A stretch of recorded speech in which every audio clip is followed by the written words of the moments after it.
and thank God some of the do-it-yourselfness happened so that people could start to pick up slack. But in other communities where there was no mentorship, it doesn't surprise me that people aren't necessarily as well versed in who they should be looking at. Well, if you had Robert and I up here, there would be a curmudgeon volcano. But you are reminding me of the things that I'm constantly being poked about. They're like, well, Susie, after all, look at the acceptance of gay life and gay marriage, quote unquote, that exists today. Look at how, my God. Don't ask, don't tell. Don't ask, don't tell. There's been so many leaps and bounds in terms of how people live. Don't you remember what it was like for your parents and your generation? And it's true. One of the stories I told about my old apartment that I've been moving out of was that when I went with Honey Lee to be interviewed by the landlord, this was in 1980 something, 81, 82, I was so afraid that she would realize that we were lesbians and she wouldn't rent to us.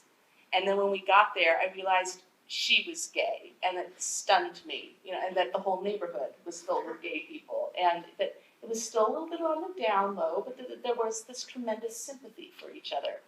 And it was just, such a relief. Well, now I can't imagine anyone in San Francisco being afraid that the landlord will discover they're gay. It wouldn't even occur to them. So there are these ways that we point at things and say, isn't this great? I was in the gay parade this year in San Francisco, which happened just after New York got their great news that gay marriage was legal. And there was this tremendous euphoria in the air here. It was just a wonderful day to be out on the streets. And in a parade that has never been like a corporate joke. It's not a commercial. It really is real people. I was placed in the parade in front of the public librarians, behind the strippers from Lusty Lady, and next to an enormous progressive Christian group. And, so I like Unitarian strippers and librarians. I was in heaven. It was awesome. And that was a great, you're like, wow, look at everyone who's here. And it's so authentic and real. I wouldn't have been such a sourpuss if you had interviewed me on that day. I was quite high. But I don't think it's, I'm not more conservative in age or because of parenthood. I'm more radical. When I teach classes, I'm annoyed that the students are more conservative than I am. They shouldn't be. They should be shocking me. I should be red in the face. I should have my mouth open saying, I can't believe you did that. It shouldn't be them, saying, my teacher is a slut. That is absurd. They're supposed to be much sluttier than me, and something is terribly wrong. They're slackers. They're slackers. They're not slutters. It's got to be changed. So labels. Labels, yeah. How have labels changed for you, or what's your relationship to labels now that you're who you are today? And how do you think labels are holding us back or moving us forward? I've had pretty much the same stance on this for many decades. Labels are very important when you're going to a demonstration and you need to write a sign. You cannot spend all day on your sign. You have to be able to say, I'm queer and I'm here to stay, or, Dyke's rule or something. And you cannot have like a 50-paragraph explanation of exactly what you mean by that. They're really great for demonstrations and protests and visual media. They are also a necessity when you're writing a personal ad. You just can't go on forever. You have to take some shortcuts and hope that you're speaking in the right language to connect with someone. Other than that, they get taken way too seriously. And I think my epic piece on all of this was an essay I wrote called Blind Sexual, instead of bisexual, blind sexual. And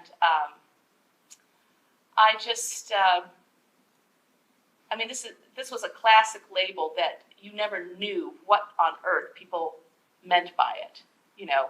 Did they think you meant you were lesbian until graduation? Did it mean that you fucked everything that moved? Did it mean that you were politically inspired but a complete virgin. I mean, it could mean anything.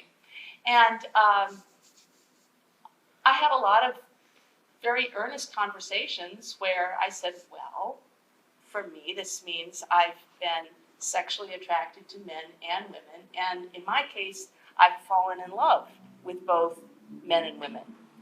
And that's the beginning and end of it for me. And then people say, well, does it mean you're always busy? You've got halvesies, that kind of notion that bisexuality, you were constantly juggling to get your equation just right. And of course, it doesn't. But who has a sex life like that? It's like asking, do you always fuck people who wear red pants and blue shirts? Do you keep them even Steven? No. I think there's been times when I've used a label to an effect. I mean, it used to be really fun to say to people, I'm a feminist pornographer, because I knew that was an oxymoron in a lot of people's minds, and it was fun to see them look a little quizzical, and it invited a conversation.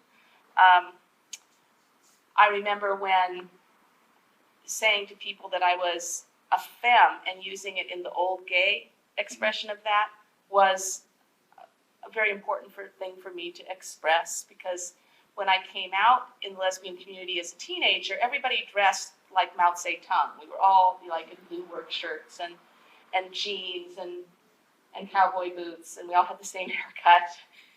And when I came to San Francisco and I started living in a commune of drag queens and they all put on dresses, I got kind of upset. Like, well, why can't I wear a ball gown? I want the ball gown more than anybody. And to feel like there was a place for me to indulge in all the glamour and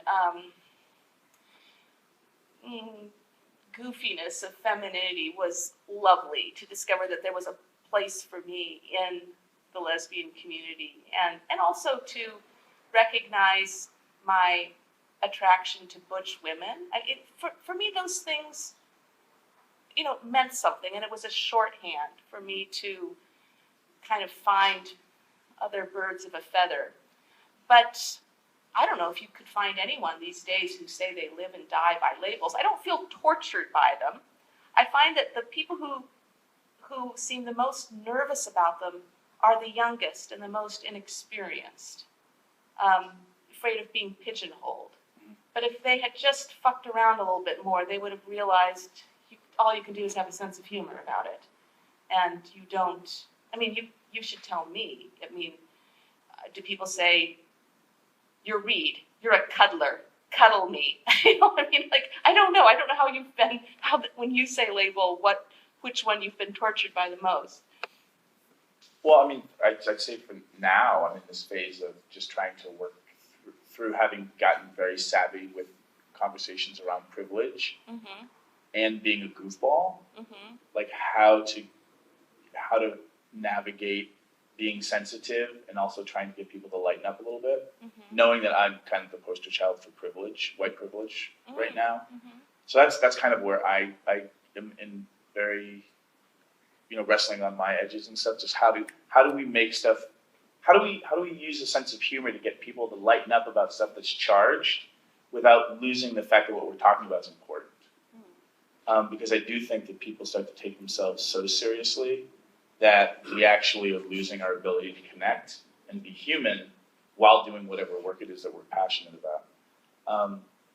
The cuddler one for me was very funny because I got famous in the media for creating Cuddle Party, and then all of a sudden I'm a Cuddle Party guy, but I'm a raging slut who's,